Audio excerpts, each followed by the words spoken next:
গ্রামের স্বনামধন্য এক মসজিদে ইমামের চাকরি করেন মাহমুদ মিয়া। স্বল্প বেতন হওয়ার কারণে মাহমুদ মিয়া তার সংসার চালাতে অনেক হিমশিম খায়। তাই তিনি ইমামতির পাশাপাশি মসজিদের কাছেই রাজমিস্ত্রির কাজ করেন। ওনার মতো আরও প্রায় শতাধিক মানুষ তাদের জীবন নির্বাহের জন্য এখানে রাজমিস্ত্রির কাজ করে। কাজ করার একটা পর্যায়ে মসজিদের মাইক থেকে আজানের শব্দ শোনা যায়। রাব্বি, ঢালাইয়ের কাজ তো প্রায় শেষ, আজান হয়ে গেল, আমি নামাজটা পড়াই আসি। ম্যানেজার যদি এসে শোনে আপনি কনে গিয়েছেন, আমি কি করব? ম্যানেজার জিজ্ঞেস করলে বলবো আমি নামাজ পড়াতে গেছি। আপনার কি মনে হয় ম্যানেজার কি আমার কথা শুনবে? আমি আধা ঘন্টার ভিতরে নামাজটা পড়াই চলে আসবো। তুমি একটু রেস্ট নাও, আমি এসে বাড়তি করে কাজ করে দিবানে। আপনার জন্যই বাপু আমি প্রতিদিন বেশি কাজ করতে পারবো না। এরকম হলে আপনার কাজ করার দরকার নেই। আপনার যদি এতই নামাজ পড়তে হয় তাহলে পাশের মসজিদে নামাজ পড়ে আসেন। আচ্ছা ঠিক আছে বাপু, তাই যাচ্ছি। যান যান, তাড়াতাড়ি আসেন। একজন ইমাম যার দায়িত্ব মসজিদে নামাজ পড়ানো, অথচ তাকে করতে হচ্ছে রাজমিস্ত্রির কাজ। এদিকে কাজের চাপ ও ম্যানেজারের বকাবকির ভয়ে মাহমুদ মিয়া মসজিদে নামাজ পড়াতে না গিয়ে পাশের মসজিদে নামাজ আদায় করেন। না, এই পরের অধীনই কাজ করতে গেলি নামাজ পড়ানো তো দূরের কথা, জামাতটাও ঠিক মতো পাওয়া যায় না। মেলা খাটনি হয়ে গেল আজকে। হ্যাঁ, জোহরের নামাজটাও পড়াতে পারলাম না, আসরেরও সময় হয়ে গেল। যাই আসরের নামাজটা পড়াই আসি। ইমাম সাহেব না? ইমাম সাহেব, আপনি নামাজ পড়তে যাননি কেন? আজকে একটু কাজের চাপ বেশি ছিল, এই পাশের মসজিদ থেকে জোহরের নামাজ পড়ে আবার কাজ শুরু করেছি। আপনি একজন ইমাম মানুষ, আপনি নামাজ পড়াতে না যে এখানে কাজ করছেন, এটা কেমন কথা? সেক্রেটারি সাহেব, কাজ না করলে সংসার চালাবো কি করে? আর আপনারা মসজিদ থেকে তো ঠিক মতো বেতন দেন না। বেতন তো আপনাকে 1000 টাকা দিচ্ছি, তাও আপনার হচ্ছে না।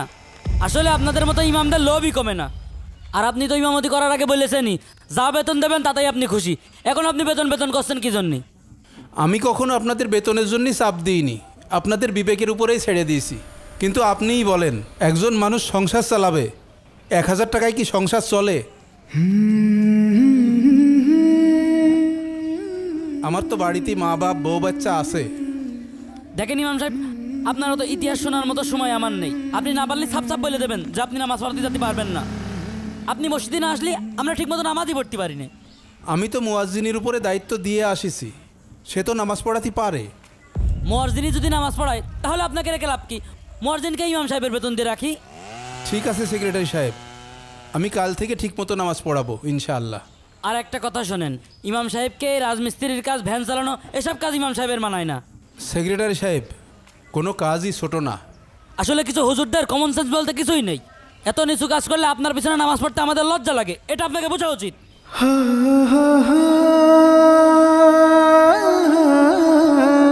যখন বেতন দিতে পারে না তখন লজ্জা লাগে না, ছোট কাজ দেখলেই লজ্জা লাগে। আল্লাহ এদের হেদায়েত করুক।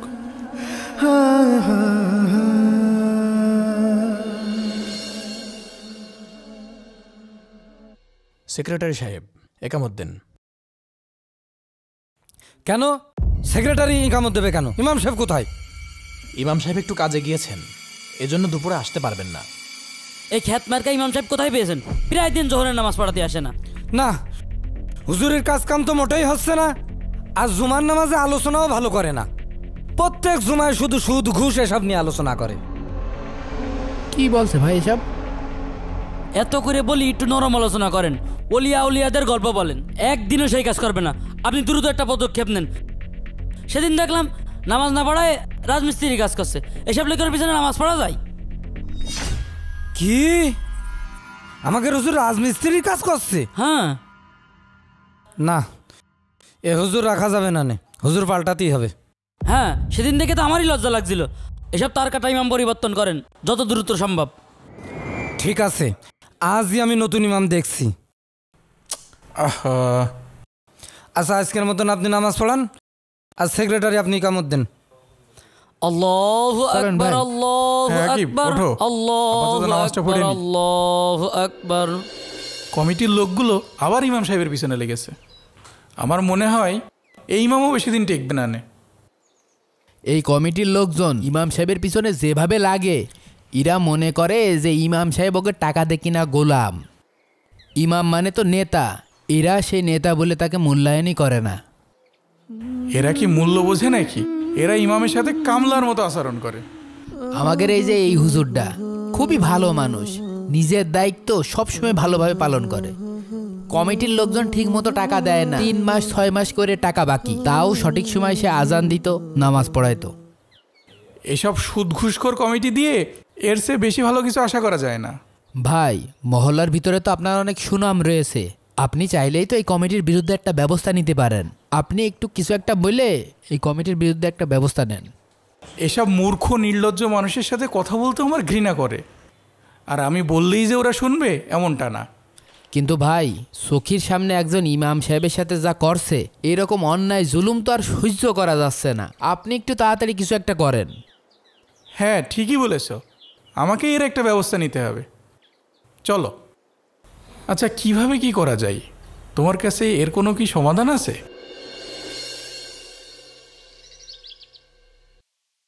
আসসালামু আলাইকুম। ওয়ালাইকুম আসসালাম। আব্দুল্লাহ ভাই, আমরা ইমাম পরিবর্তন করতে চাচ্ছি। কেন, কি হয়েছে? আরে সে ঠিক মতন মসজিদে আসে না, ডিউটি ঠিক মতন পালন করে না, আমাদের কথাও শোনে না, এলোমেলো চলাফেরা করে। ইমাম সাহেব নামাজে উপস্থিত থাকবে কি করে? আপনারা কি ঠিকমতো বেতন দেন? ভাই, ইমাম সাহেবের বেতন নেওয়া তো হারাম। আমরা সারা জীবন কোরআন হাদিসই শুনেছি, কোরআন হাদিস পড়ায় কোনো টাকা পয়সা নেওয়া যাবে না, তাহলে ইমাম সাহেব বেতন নেবে কে? ভাই, আপনারা তো পবিত্র কোরআনের আয়াত ভুলভাবে ব্যাখ্যা করছেন। ইমামতি করে বেতন নেওয়া যদি হারাম হয়, তাহলে হযরত ওমর রাদিয়াল্লাহু তাআলা আনহু কেন ইমামতির বেতনের ব্যবস্থা করে দিলেন? সাহাবীগণ কি আপনাদের থেকে কম বুঝতেন? এই তুমি চুপ করো তো। আমি এমন কোনো হাদিস শুনিনি যে হাদিসই বলা হয়েছে তোমরা ইবাদত বন্দি করে টাকা পয়সা নাও, তাহলে অবশ্যই হারাম সেইটে। আচ্ছা, তাহলে ইমাম সাহেবের সংসার চলবে কি করে? ইমাম সাহেবের বাসায় তো বউ বাচ্চা আছে। আমরা যে একেবারে বেতন দিচ্ছি না তা তো নয়, আমাকে সামর্থ্য অনুযায়ী 1000 টাকা করে বেতন দিচ্ছি। ও, তাহলে তো হয়েই গেল। ইমাম সাহেব মসজিদের খেদমতে যে কাজগুলো করে, নামাজ পড়ানো, আজান দেয়া, মসজিদ পরিষ্কার করা, ওযুখানা, বাথরুম, যেগুলো পরিষ্কার করান ইমাম সাহেবের দিয়ে, আবার জুম্মার দিনে নামাজও আদায় করান, এই কাজগুলো আপনি করেন। আর ইমাম সাহেবের যে বেতন হয় 1000 টাকা, তো জান আমি আপনার 2000 টাকা দিচ্ছি, এই দায়িত্বটা আপনিই নেন। দেখি আপনার সংসার কিভাবে চলে। আরে তুমি চুপ করো, তুমি আমাদের মাঝে কথা কচ্ছ কেন? তোমার কথা কতি কইছি। ও চুপ করবে কেন? ও তো ঠিকই বলেছে। আপনি 24 ঘন্টা ডিউটি করেন, আমি আপনাকে 2000 টাকা দিব। আমি কি নামাজ পড়াতে পারি? আপনার তো নামাজ পড়ানোর যোগ্যতাই নেই, তাহলে আপনি ইমাম সাহেবের পিছনে লাগেন কেন? আর আপনার যদি বিবেক থাকতো, তাহলে ইমাম সাহেবকে 1000 টাকা সম্মানী দিতে পারতেন না, তার একটা উপযুক্ত সম্মানী দিতেন। দেখেন, ইমাম সাহেবের জন্য নামাজ পড়া ফরজ, নামাজ পড়ানো তো আর ফরজ না। সে রাজমিস্ত্রির কাজের পাশাপাশি মসজিদে সঠিক সময় আসছে কিনা সেটা দেখেন। ইমাম সাহেব রাজমিস্ত্রির কাজ করে, তাতেই আপনাদের সম্মানী বেঁধে যাচ্ছে। আর ইমাম সাহেবের বেতন দিতে পারছেন না, এতে আপনাদের সম্মানে বাড়ছে না। আচ্ছা ঠিক আছে, তাইলে আপনি মসজিদের দায়িত্ব নিয়ে ইমামের সম্মানীটা আপনিই বুঝিয়ে দিয়েন। তাহলে দেন।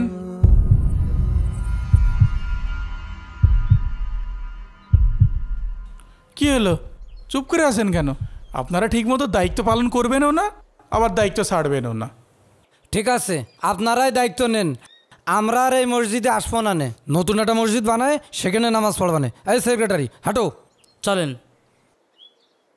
দেখেছো? আরে চলো, যা বলে বলুক। আসসালামু আলাইকুম ওরহমতুল্লাহ। আসসালামু আলাইকুম ওরহমতুল্লাহ।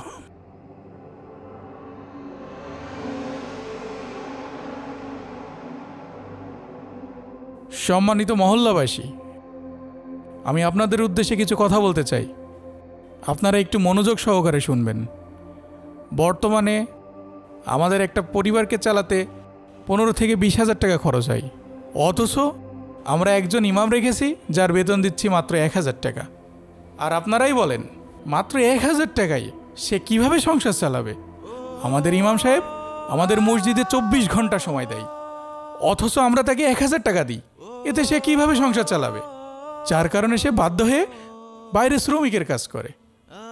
হ্যাঁ হ্যাঁ, তাছাড়া আমরা দেখেছি ইমাম সাহেব ইমামতির পাশাপাশি রাজমিস্ত্রি কাজ করছে। এতে তো আমাদের সমাজে মহল্লার নাম খারাপ হচ্ছে। ইমাম সাহেব যেহেতু মসজিদে 24 ঘন্টা খেদমত করে, আমাদের উচিত ইমাম সাহেবেরও খেদমত করা। আর আমরা চাই না আমাদের মসজিদের ইমাম সাহেব পথে ঘাটে রাজমিস্ত্রি কাজ করুক। আমরা ইমাম সাহেবের যে টাকা প্রাপ্য আমরা তাই দিতে চাই। আপনারা কি আমার সাথে আছেন? হ্যাঁ হ্যাঁ আসি। তাহলে আজ থেকে মহল্লার প্রতিটা বাড়ি থেকে 200 করে টাকা দেওয়ার জন্য অনুরোধ করছি। কে কে রাজি আছেন হাত তোলেন। তাহলে ইমাম সাহেব, আজ থেকে আমরা আপনার পাশে আছি। তাহলে আসি। আসসালামু আলাইকুম। ওয়ালাইকুম আসসালাম। la la la la la la la